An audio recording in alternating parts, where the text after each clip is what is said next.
So kids, welcome back to the economics classes. I hope you all are fit and fine at your home.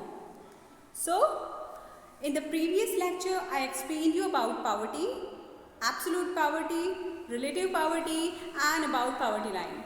Now in this lecture, we will discuss about the causes of poverty. So, should I start? So, these are the points which we will discuss today. Causes of poverty.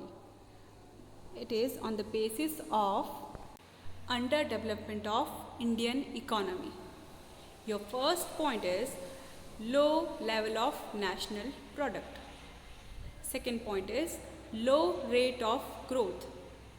Third point is heavy pressure of population. Next is inflationary spiral. Next point is chronic unemployment and underemployment. Next point is capital deficiency.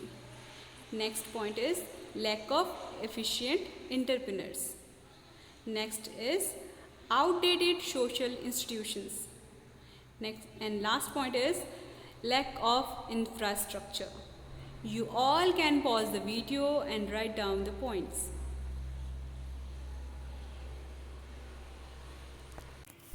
I hope you all have written the points. You have to write down the points in your classwork copy and prepare the notes on your own behalf. As I will explain you, you have to write in your own language while reading the chapter number 7, Poverty, and page number 152 and 153. Okay, so your first point is low level of national product. Students, but I want to tell you that these points I am explaining you all on the basis of underdevelopment of Indian economy. Indian economy के underdevelopment होने के कारण ये कुछ ऐसे कारण हैं जिसके बिहाफ पे हमारी कंट्री में पॉवर्टी है. ओके, तो सबसे पहला पॉइंट है लो level of national product. National product, it is the total value of finished goods and services which are produced in a country. Total value. अब हमारे यहाँ की प्रॉब्लम क्या है कि पॉपुलेशन बहुत ज़्यादा है और फिनिश्ड गुड्स और सर्विसेज का प्रोडक्शन बहुत कम है as compare to the population. जो उसकी हालत है वो बहुत बुरी हालत है. तो ये सबसे पहला कारण है. जो कंट्रीज़ बच्चों जहाँ पे NNP कम होता है वो UN के अकॉर्डिंग पुअर कंट्रीज़ में काउंट होती हैं. Okay, so this is the first reason of being और cause of poverty in our country. Low rate of growth. Your next point is low rate of growth. Now, rate of growth of economy has been quite low during the 5-year plans in India. India में जो 5-year plans का जो period of time था उसमें India ने growth तो किया लेकिन बहुत ही लो रेट से ग्रोथ किया, जिसके कारण जो पॉवर्टी है एज इट इज़ बनी रही या और इंक्रीज हो गई just because of the growth in the population. बच्चों क्या हो रहा है, पॉपुलेशन भी बढ़ती जा रही है, ग्रोथ हो रहा है, लेकिन वो जो गरीब लोग हैं वो गरीब बने हुए हैं और एज इट इज़ और बढ़ती जा रही थी गरीबी.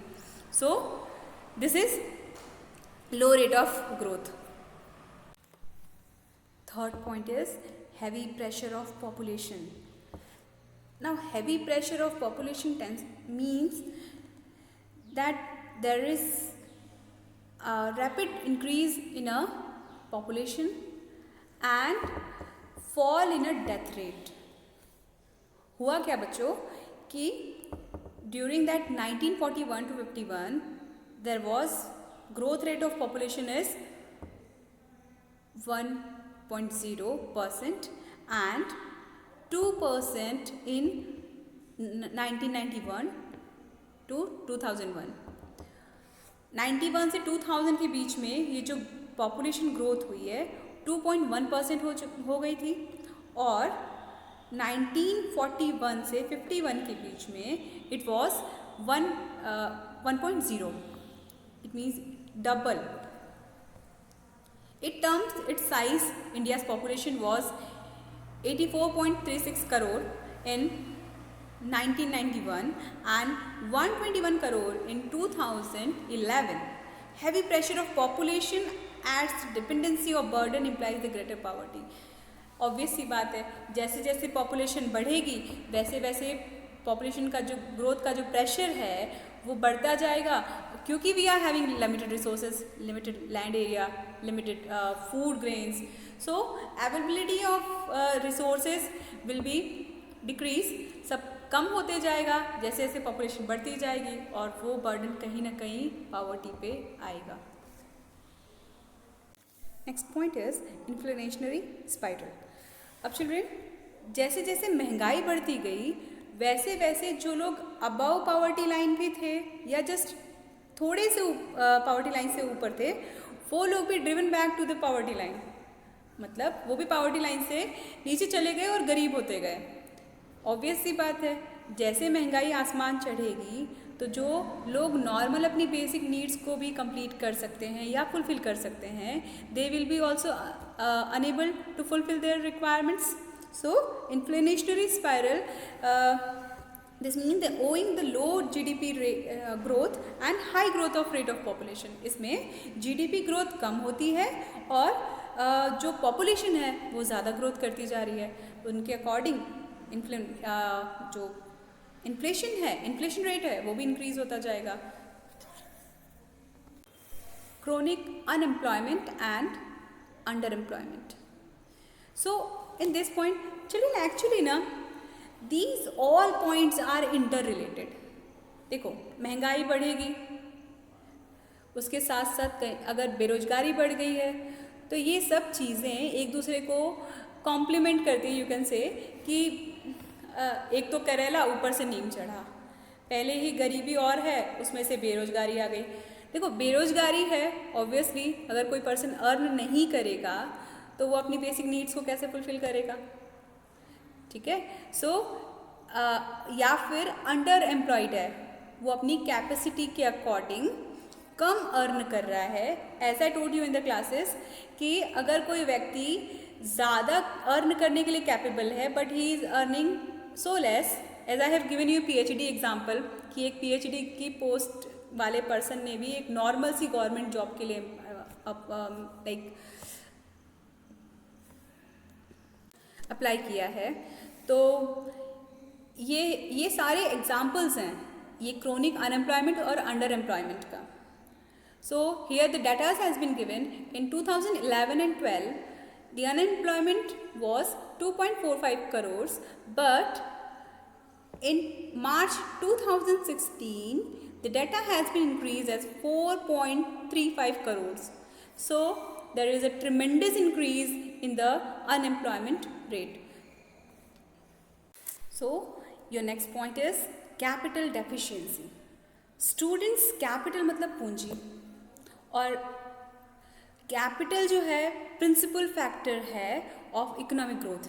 इकोनॉमिक ग्रोथ का प्रिंसिपल फैक्टर या मुख्य जो स्रोत है हम बोल सकते हैं कि वो कैपिटल है. और दुर्भाग्यवश आप बोल सकते हैं कि unfortunately it always we have lack of capital or we can say capital deficiency. For example, see kids, lack of capital tends to low level of production capacity, which tends to low level of employment, and that causes high level of poverty. Lack of capital, capital की कमी के कारण लो level of production हो पाएगा, production की जो capacity है वो कम हो जाएगी, और उसके साथ ही low level of employment, employment का लेवल भी कम हो जाएगा, और high which causes high level of poverty. Next point is lack of able and efficient entrepreneurs. Entrepreneurs means उद्यमी या जो बिजनेस को रन करता है. तो इंडिया में अभी स्किल्ड और टैलेंटेड एंटरप्रेन्योर्स की अभी कमी है. इतने एबल और इतने एफिशिएंट टेक्निक्स के साथ, स्किल्स के साथ हमारे एंटरप्रेन्योर्स बिजनेस को रन नहीं कर पाते हैं. That is also a reason for poverty. The next point is outdated social institutions. Now kids, हमारे जो इंडिया के रिचुअल्स हैं या सोशल बैरियर्स हैं वो भी कहीं ना कहीं इसकी ग्रोथ में रुकावट या बोल सकते हैं एज अ बैरियर वर्क करता है. For example caste system, joint family system, ये सब भी जो हमारे सोशल इंस्टीट्यूशन हैं उनके ग्रोथ में बैरियर है. Your next point is lack of infrastructure. Children, more than 68 years of planning, still our growth rate in the infrastructure is very low. There is two categories, economic infrastructure and social infrastructure. Energy, transport and communication, these three comes under the economic infrastructure, and education, health, housing services, these comes under the social infrastructure. So social as well as economic infrastructure is too weak and unsustainable in our country. अभी भी ये बहुत week है और पिछड़ा हुआ है. तो ये सारे कारण हैं हमारे कंट्री में आज भी पावर्टी होने के या पावर्टी इंक्रीज होने के. I hope these all points are clear to you all. As I told you, you have to take this book with you all, hold pencils in your hand and underline the points as I am explaining you. जैसे जैसे मैं explain कर रही हूँ आप वैसे वैसे उसको फॉलो करते जाइए. Page number 152, page number 153. These points are taken from these two pages. और इसके भी हाफ पे आप उसको नोट्स प्रिपेयर कीजिए. If you have any doubt so you can ask me in the comments box. Till then, good bye.